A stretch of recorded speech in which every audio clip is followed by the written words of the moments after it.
Scroll 3. My body reflects my mind. Not occasionally, not vaguely, precisely.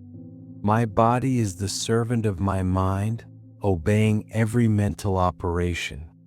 At the command of destructive thoughts, my body sinks into disease.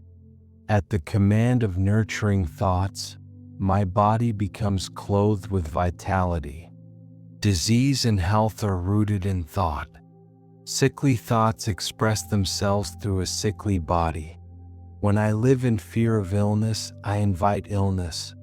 When I dwell in anxiety about my health, anxiety demoralizes my system, laying it open to disease.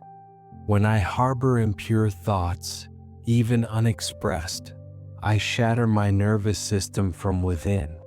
Strong, pure thoughts build up my body in vigor and grace. My body responds instantly to the thoughts by which it is impressed. My body reflects my mind.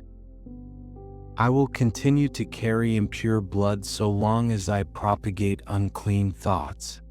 Out of a clean mind comes a clean life and a clean body.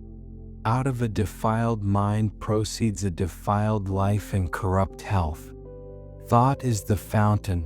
Action, life, and physical manifestation flow from it. When I make the fountain pure, everything downstream becomes pure. I have tried changing my body by changing my diet alone, and it failed. I changed what I ate but not what I thought, and my body remained sick. Now I understand, when I make my thoughts pure, I no longer crave impure food. When I clean my mental habits, my physical habits follow naturally. The person who strengthens and purifies their thoughts doesn't need to obsess over every meal, every supplement. The body responds to the mind's command. My body reflects my mind. If I would perfect my body, I must guard my mind. If I would renew my body, I must beautify my mind. Thoughts of malice, envy, disappointment, and resentment rob my body of health and grace. A bitter face does not appear by chance. It is carved by bitter thoughts, line by line, year by year. The wrinkles that mar are drawn by folly, passion, and pride.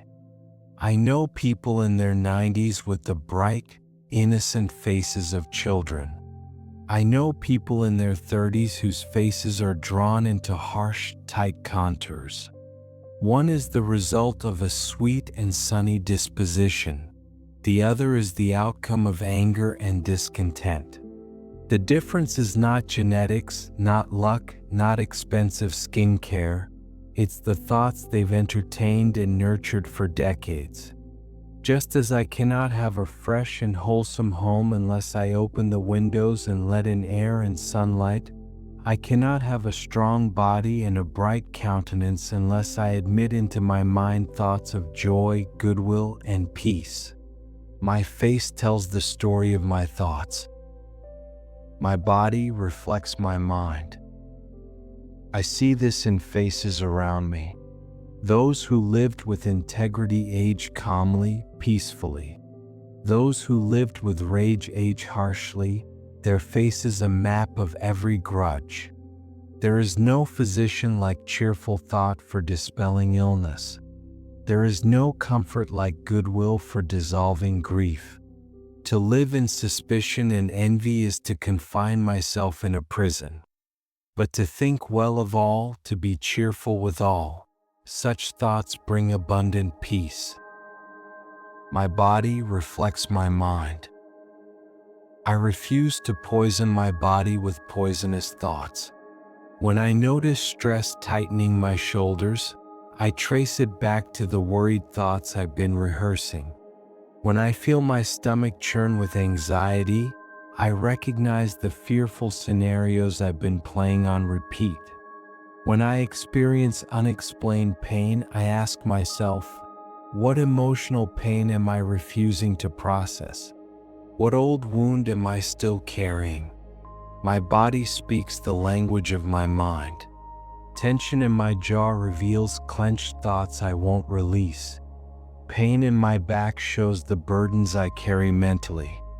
Fatigue that no amount of sleep can cure points to thoughts that exhaust me, thoughts of inadequacy, thoughts of endless striving, thoughts that I'll never be enough. I am learning to listen. My body is not my enemy, it is my messenger. When it breaks down, it is not betraying me, it is revealing the thoughts I've been hiding from myself. My body reflects my mind. From this day forward, I treat my mind as carefully as I treat my body. I would never deliberately consume poison. Why would I deliberately consume poisonous thoughts? I would never intentionally injure my body. Why would I intentionally injure my mind with self-hatred, comparison, and despair? I nourish my mind with thoughts that build, heal, and restore.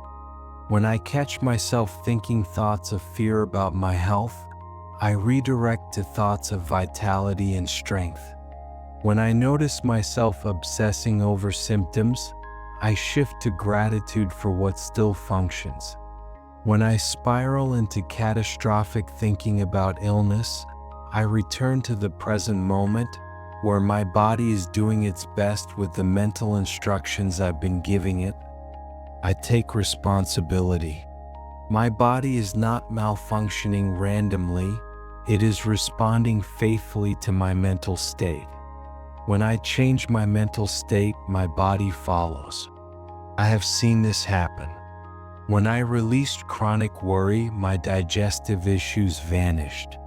When I forgave old betrayals, my chronic pain diminished.